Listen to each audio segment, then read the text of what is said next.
আসসালামু আলাইকুম। আমার গলায় কাটা বেঁধেছিল, যার কারণে আমি পোস্ট করছি, হ্যাঁ, বিভিন্ন গ্রুপে, মানে কীরকমের তারা সলিউশন দেয় সেটার জন্য। আর আমার কিছু কিছু ক্লোজ গ্রুপগুলো আছে যেগুলোতে আমি সব সময় পোস্ট করি এবং সলিউশন পাই। আমার বেবির কোনো সমস্যা হলে, আমার কোনো সমস্যা হলে, যে কোনো ধরনের সমস্যাই হোক না কেন, আমি ওই গ্রুপগুলোতে সবসময় পোস্ট করি। তো আমি এই পেজ থেকে ওই গ্রুপে পোস্ট করছি।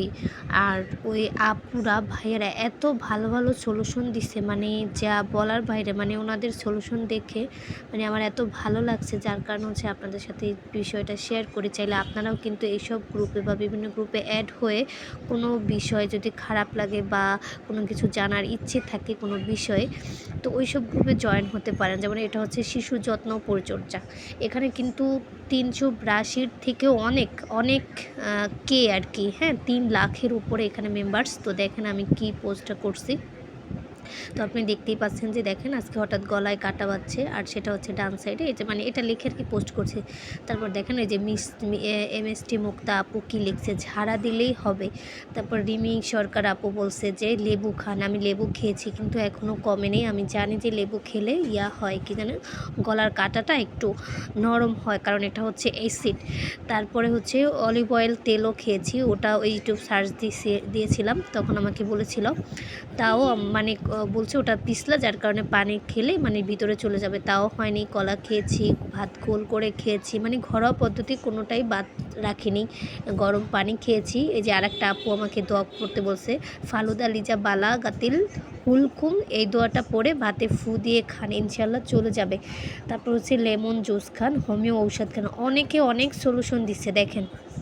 আমি অবাক হয়ে গেছি। আমি মানে পোস্ট করছি কয়েক ঘন্টা হয়েছে, তার ভিতরে এত এত কমেন্ট করছে, মানে আমি নিজে রিপ্লাই দিতেও মানে পারতেছি না।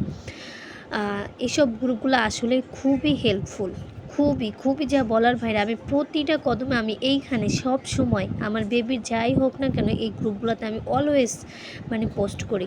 আর আমি অনেক ভালো ভালো সলিউশন পাই। আর ওই আপুরা এত এত ভালো যে আমি কি বলবো। একটা আপু তো আমাকে ইনবক্স করছে, হ্যাঁ, ইনবক্স করে আমাকে বলছে যে মানে আমাকে ঝেড়ে দিছে ওখানে বসে। উনি কীভাবে যেন জানি না, আমার শুধু নাম আর কখন কাটা আর কখন কাটা বাজছে আর কোন মাছের কাটা, সেই জিনিসটা আমাকে বলতে বলছিল। আমিও সেটা বলছি।